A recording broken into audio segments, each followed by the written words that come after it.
Hello and welcome to Pedantic Handwavium, the podcast that tries to explain fictional worlds using science. I'm Simon. And I'm Jeff. Jeff. Yes? Do you know what a plesiosaur is?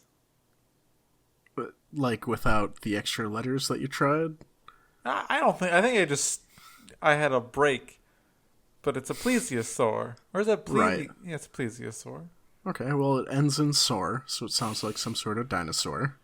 Would you be surprised to hear that there is a plesiosaur alive today? I would be shocked, yes. Seeing as though dinosaurs died out a little while ago. Like a long time ago. I mean, they're at least before my time. I don't know about you, but I've never seen I a am live all dinosaur. times, so. There you go. You are the indefinite age. Yeah, today we're talking about cryptids. That'll be fun. Yeah, it was a lot of fun looking at these Wikipedia articles that are linked to things like hoax and wait, let's look at the other great words that come out of this. Mm-hmm. UFOlogy, young Earth How many creationism. O's are there in UFOlogy? What'd you say? How many O's are there in UFOlogy? So is it ufology or UFOlogy? So I am assuming it's pronounced UFOlogy, but it's UFOLOGY. Oh, that's definitely ufology then. Is it ufology? That just sounds wrong, though. Yeah, like zoology as opposed to zoology. Bio. Okay. Leave that empty space in the edit later on. Just cut that right out. All right, yeah. So I wanted to. I gotta put this on the ground, or else I'm gonna make noise all day. I kind of wanted to stick with the ones that are known in the Western or the American canon. Okay, that's fair. Because I did not realize the amount of cryptids that exist. Oh yeah, there are a lot. So many. All over. It's like so many all over. There's one that is, I think, my favorite, which is a bunyip. Okay. Which is like a giant dog that grabs you and drags you into swamps, which is horrifying. But it's from Australia. I'm like, guys, you already have you have a platypus that is literally a real life cryptid. You don't need more cryptids. So are we sticking to cryptids that some groups of people accept to likely exist, or are we including like mythological creatures that a lot of them boil down to being naked, hairy men in the woods who want to wrestle? So, from what I've read today, literally like half an hour ago, is the difference between those two things are not really. It's not clear. Like the bunyip is still like the Mothman in Australia. Okay. But not here where we see it as the Mothman. Yeah. It's like obviously there's a man who can foretell disasters and he's dressed like a moth. Or is a moth? I don't actually know. I thought he was a moth that just kind of hung around sometimes. I think he is a moth. I think he's a man-sized moth. Right. Yeah. But that's what I'm saying. Like I think so we are sticking to the things that are considered, I would consider cryptozoology. So like Mothman, Bigfoot, Chupacabra, Loch Ness Monster, Yeti, Jersey Devil. And then the other one I found that I have never seen before is the Honey Island. Well, hold on. Wait, what? You've seen the rest of these before? Well, I mean, yeah. Come on, of course. Have you never seen the picture of Bigfoot? Oh, I thought you meant like in the wild. Oh, actually. no. Oh, no. Okay. I was very concerned about our our partnership in this podcast. The fact that I am your coworker.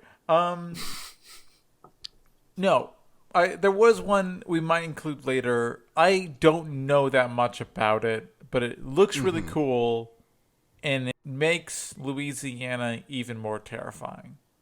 And we may or may not actually name it. Well, it's the Honey Island Swamp Monster, but I don't know if we'll get to it today. All right. We have maybe like a tease 4 for a episodes. later episode. And we will spend an entire episode just on the bunyip and how scary it is. Okay, so let's start off with the Mothman, because that's the one word I've mentioned. So, for anyone who doesn't know, Mothman is a West Virginian legend who I think was first seen around the collapse of a bridge. Yeah, that sounds familiar. The majority of what I know about him is from the new season of The Adventure Zone. So I'm not an expert. But he's just a man. So he's a man, but with moth-like wings and a like bird-like face, maybe a moth-like face. And wherever he appears, he prophesizes horrible happenings. So, like, he was Is he seen prophesizing them or committing them? Prophesizing, I think, is what it's seen as. I don't think he destroys things, but I think he is seen as like a doppelganger, like a portent of death, kind of. Okay. Yeah. Well, those are different things, but Well, no, a doppelganger. If you see a doppelganger, you will die. They're symbols of death. They also look like you. yeah, and they're killing you to replace you. Exactly. That's why they're portents of death. I'll just kill them first. Well, you can try. The thing is that they're just as strong as you, and they know all your moves. Why would a man Be a moth. Yeah. Like, it's... Yeah. So, unlike other cryptids, like I would say like Loch Ness or Bigfoot, this is not a recognizable creature. I don't know of any bipedal moths. And... Oh, okay. Yeah, no, that doesn't make sense. Yeah, right? And it's a combination of both a vertebrate and an invertebrate. Yeah, well, I think it's important to walk into this with the assumption that they are the thing that they are described as being. Yes. So not or I don't think we have to make that assumption. I think we can make the assumption that they may look like the thing they are. So he not actually be a moth, but he may have moth-like wings. Okay, but it's not A man in a costume. like a man Hell in a no. mask. No.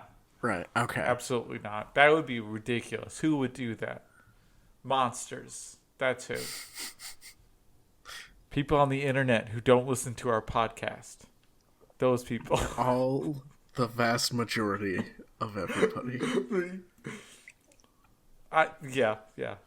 I mean, what's 3.5, whatever it is. I'm not gonna go. That's a bad joke. Cut this out. So what are we saying? Are we saying that he was born with moth wings, or are we saying another Tony the Tiger situation where the moth wings were grafted onto his back? I think that it started out like it would have just been a normal moth, but something went sideways when it turned into mush to turn into a moth.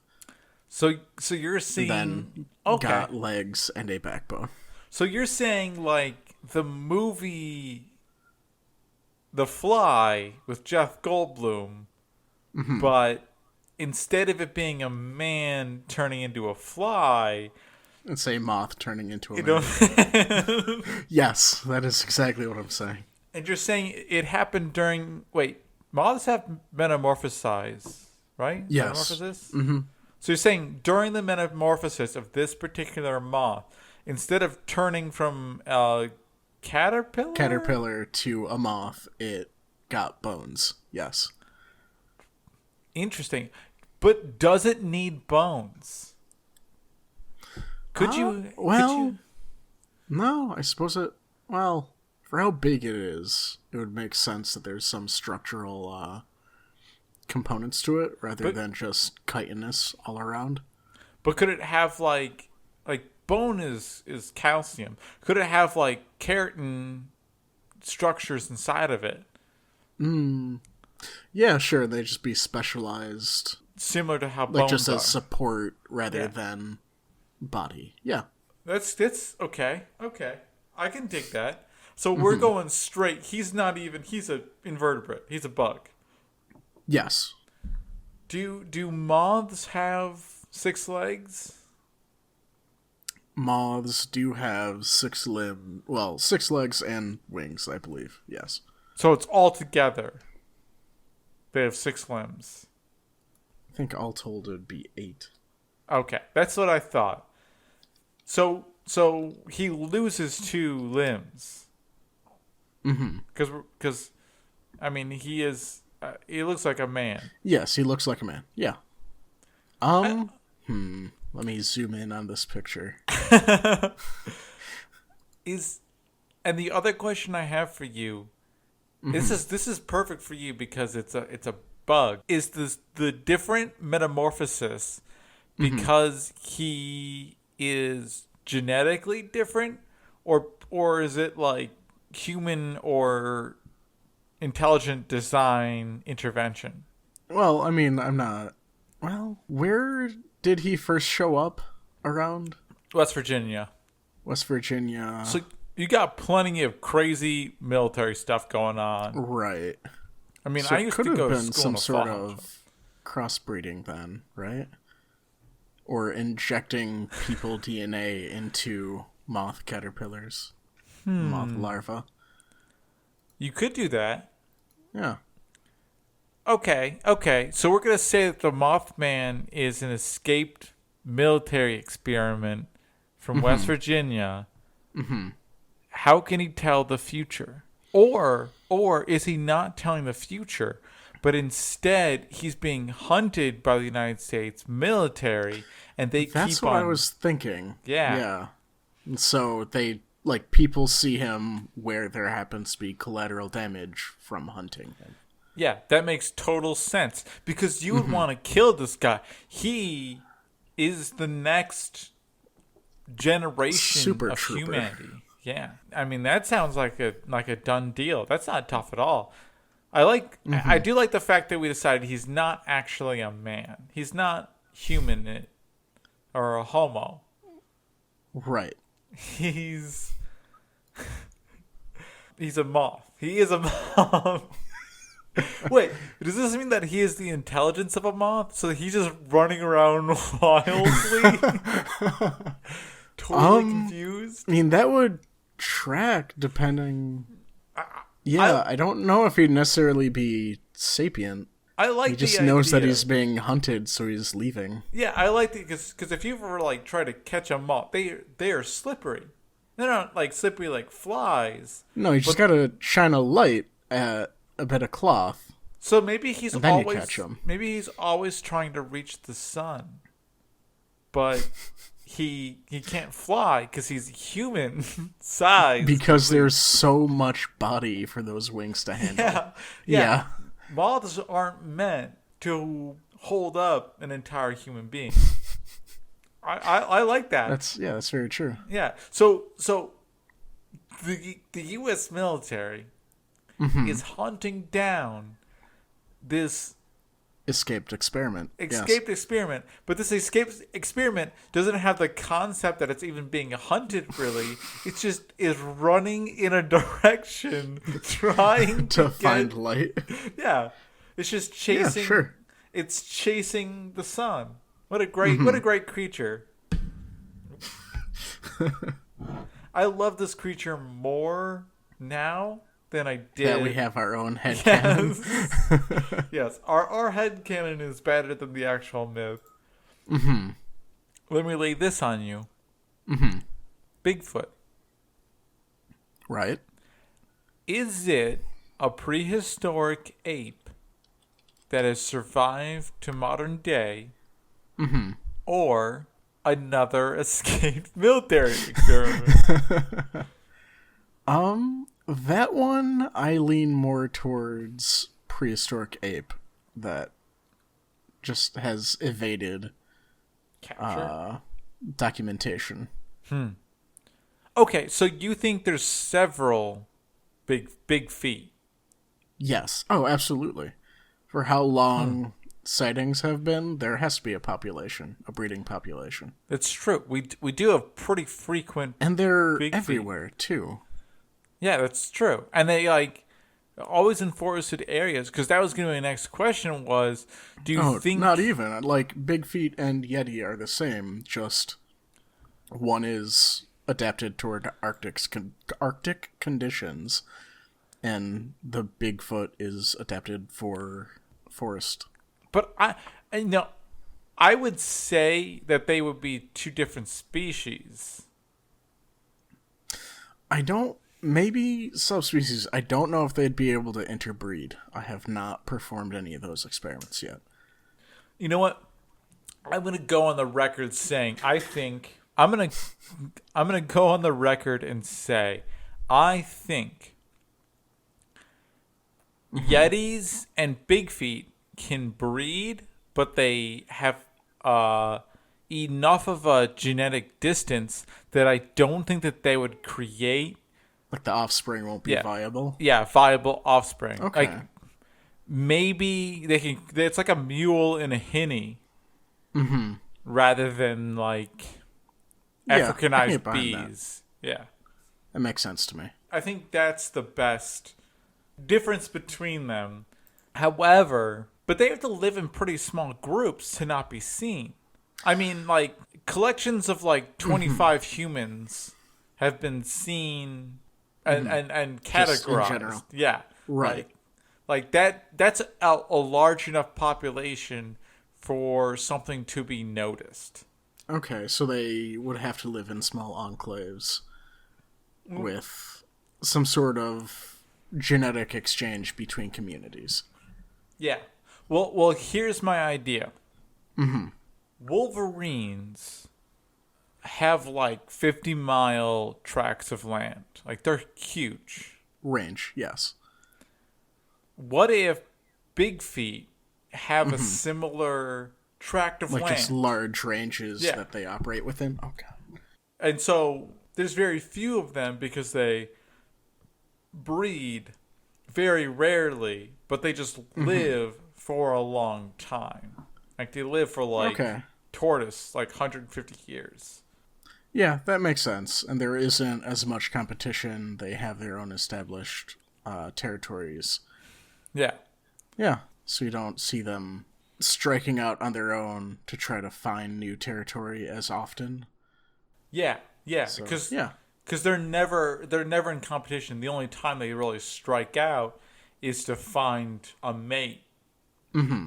And it might even be that they're not asexual, but not even, I don't know if there's a word for it, for a creature that can change gender or sexuality, sex. Yes, Based that on... is a thing. I think, is it just hermaphroditic?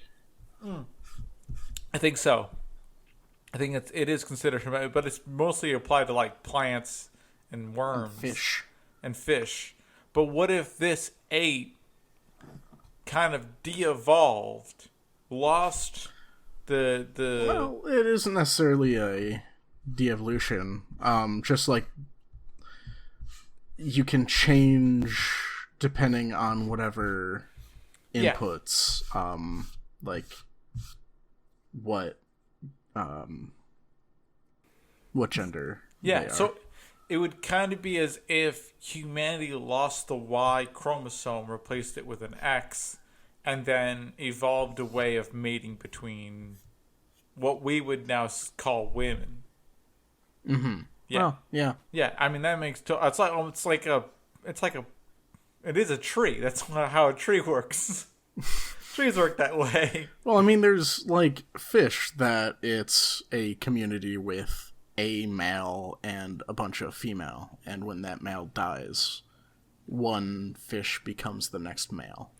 Yeah, I think that would further reduce Bigfoot movement because they only need to find really one other version of themselves, maybe like two, just to like replace themselves once they die. And they hang out and hunt and forage together, and like pheromone input, like one of them like transitions to or you could even male. do like it doesn't even have to transition, but they're both male and female, so a tree, they both get pregnant with the other one's genetic material, and that way you only have to see one other Bigfoot to equal your population, to have a population growth of 0. Like this idea more because then it lends to the idea that they're like flatworms penis fencing. Yes. And just whichever penetrates first is the male. But in this world, they always penetrate at the same time. Well, not even necessarily that, because the one could have multiple offspring. So it is a primate. Or they would have multiple, like breeding seasons. Well, see, so yeah, they would be able to replace themselves. The thing I was saying if is they were 150 years old and they reproduce every 70 years. I guess, yeah. And so that's like, or you could even do. I mean, what we say, we have a Bigfoot sighting like once every 30. I'm not even gonna guess at a statistic to that. I'm gonna say it's once every 30. Okay. Sure. Just pull these numbers out of the air. Yeah, okay, that's what I'm doing. However, I think it's pretty accurate. I'm assuming big feet are real. Okay? Already, yes, we have to... For this podcast, we have to assume that all of these cryptids are real, actual things. Yeah, so I think, a sighting every 30 years, easily you could get 4 big feet meetups, and you're good. I mean, that's 120 years of life. Mm-hmm. I mean, 150 if you become sexually mature at 30 years old. Mm-hmm. There you go. Big feet. They exist. Mm-hmm. Yeah, I like it. Don't let the man tell you anything else. And also Yeti, which is another one that we also solved. Yeah, it's just an Arctic variant. Yeah, or a high elevation variant. Mm-hmm. You guys, anyone listening to this, another episode. Yeah, anyone who listens to this should definitely read into just cryptids, because it's great. It's so good. It's so good. I'm reading about a prehistoric bear from the Pleistocene epoch, and I'm like, this doesn't exist. Anyway, I'm sorry if someone out there believes that they exist. They might exist. Who knows? I don't think they do. I am not saying whether or not they exist one way or the other. I'm just saying the assumption for this podcast is that they do. Okay, yes. Here's a new one for our non-existent south of the border. Potentially existent south of the border listeners. The Chupacabra. Yeah. How about that? It's a bloodsucker. How's that face taste for you? Yeah. Yeah, what was it? Chupacabras, eat the blood of chickens or something? Well, here we might be entering the realm of a different episode that we haven't done yet, which is vampires.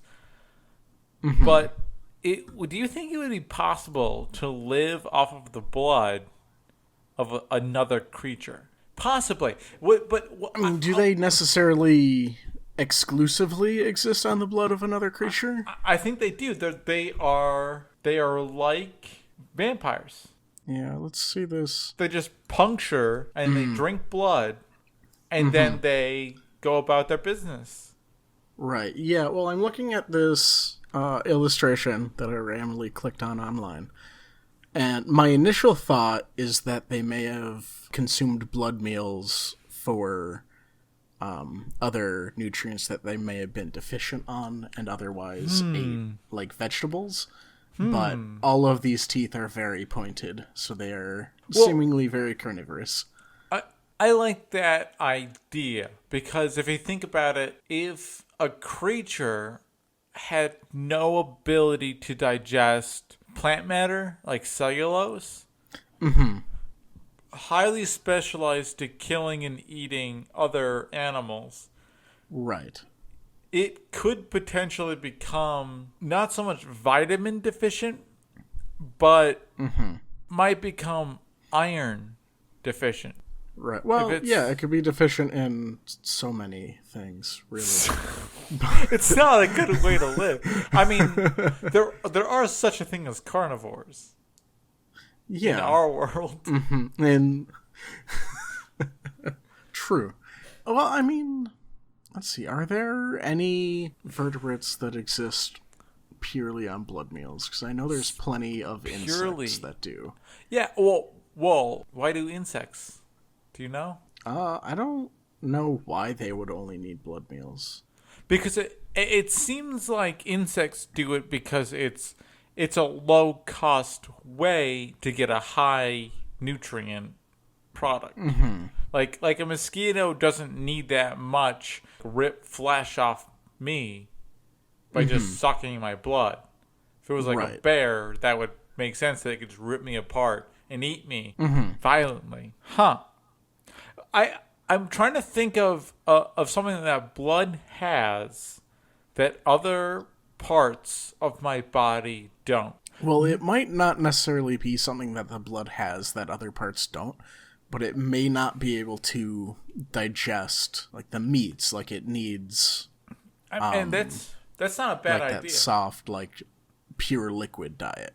Yeah, or even it lost its ability to digest meat based on just the fact that meat is an expensive thing, like to digest. Yeah, yes. Energetically expensive thing to digest. I don't know if blood would be any less energetic though.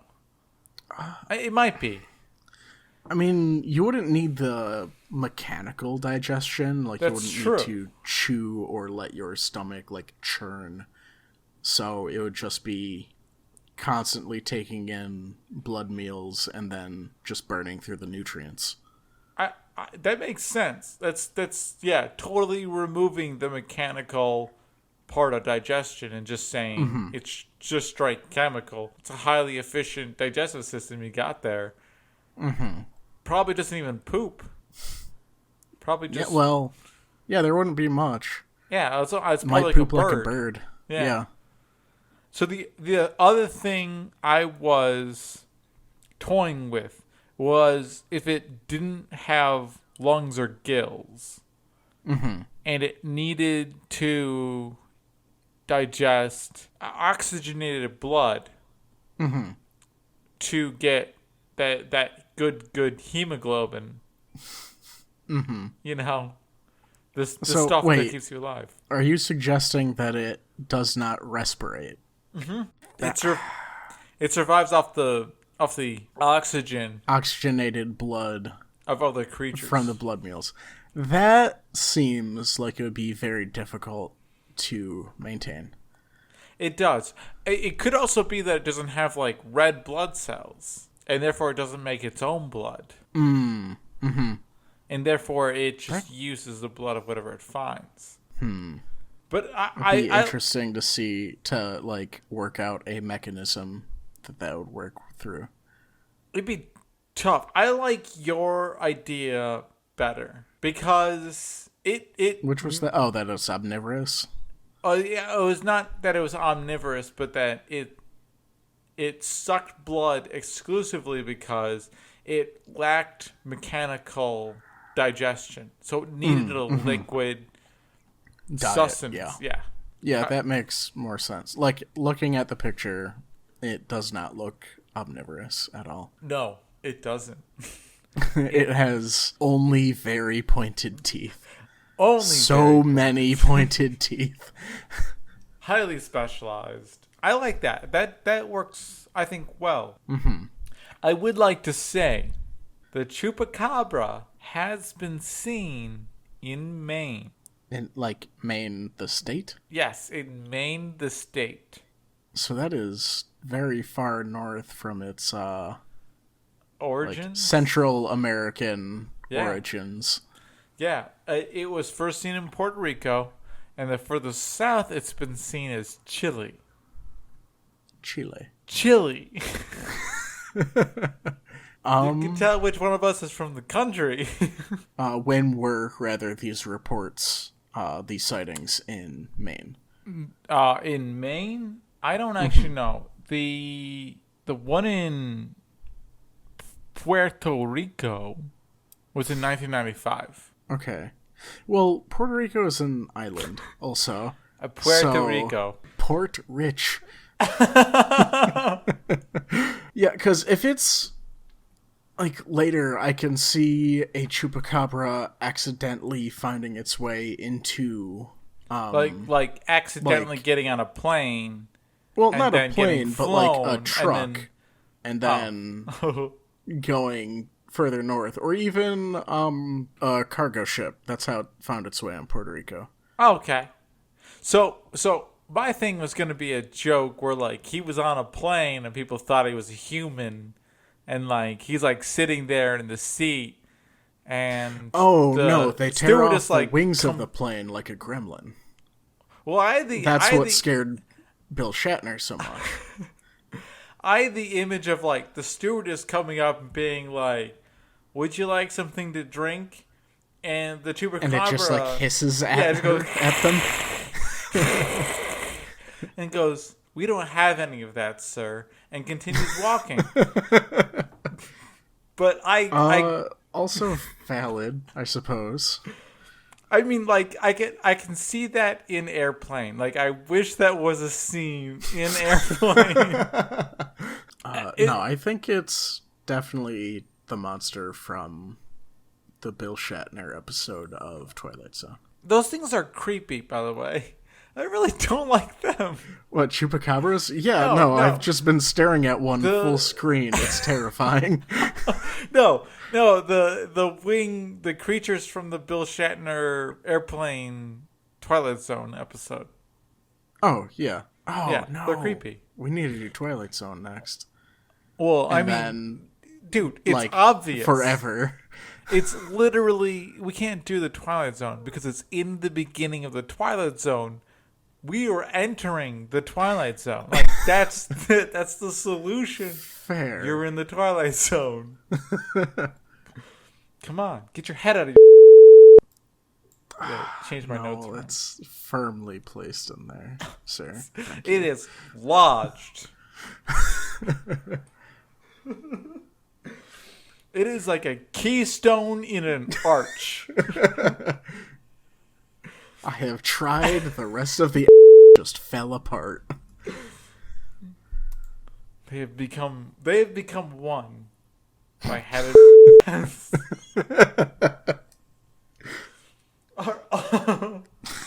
That's a lot of audio we can use. All right. Next one. Yep. Next one. The Loch Ness Monster. Okay, that's the monster that lives in Loch Ness. Yes, it is. It is supposedly a plesiosaur. It's a plesiosaur. Thank you. Yeah, no problem. Because I couldn't find the word. Do we think that there is a single plesiosaur that has existed for, a long time? Like a long time. This is, realize me and Jeff are using relative words because we can't remember when plesiosaurs live. It's definitely longer than the expected lifespan of anything. Yeah, I mean, also something that large is bound to Like, eat a lot. and have a high metabolism, which means that its oxidative rate for its DNA is going to be through the roof. Like, elephants live for a long time, but they also move very slowly. They don't swim. Swimming is a very energetically expensive thing. Right. I have a solution though. Oh, all right. Feel free. Enlighten me. Have you ever seen the Godzilla movie where she plants eggs underneath New York City or Tokyo or whatever it is? Those are different cities. I know, but I can't remember what city. Which one it was. Yeah. Or which Godzilla movie it was in. Yeah. No, actually, I don't think I've seen any kaiju movies, to be honest. Godzilla's not bad. So, in the film, it's like a few years after, and the eggs start hatching. Okay. And they create new Godzillas. And they hatch in a manner where the most outer eggs hatch first. So, I have an idea. A plesiosaur planted eggs underneath the soil of Loch Ness. Okay. At different depths. But it didn't know it was different depths because obviously Loch Ness was a lot deeper. I have no idea if that's true. But we're not seeing the same plesiosaur. What we are seeing is plesiosaurs, the ancient fertilized eggs from a plesiosaur. And we're just seeing them successively hatch, come out, grow, be there. We take a picture of it. It's evidence. It's there. It dies. Its brother or sister comes out, hatches, grows larger, pops up. New picture. Well, yeah, and they don't necessarily have to be, like, all, like, brother-sister, like, sibling relations. It could have been different plesiosaurs. Yeah, but they all implanted their eggs in the same area. Yes, different populations of plesiosaurs that had different depths that they would bury their eggs. And as a result of changing climate, the, eggs deeper down are able to incubate properly. Yeah. It's probably a temperature thing. Yeah. They need to incubate at, the temperature at the closer to the surface rather than the temperature in the earth. Voila. Boom. Loch Ness Monster answered. That might be the fastest one ever. Cool. All right, and thank you for listening to Pedantic Handwavium. Don't forget to like and subscribe us on iTunes. I don't know if you can do that on Stitcher, but if you can, do that too. Just whatever you listen to us on, just mash that like button. Thank you, Joe Sopchak, for writing our theme music. I'm Jeff Conrad. And I'm Simon Kozik. And please visit us at handwavium.com or handhw.com and give us suggestions for future episodes.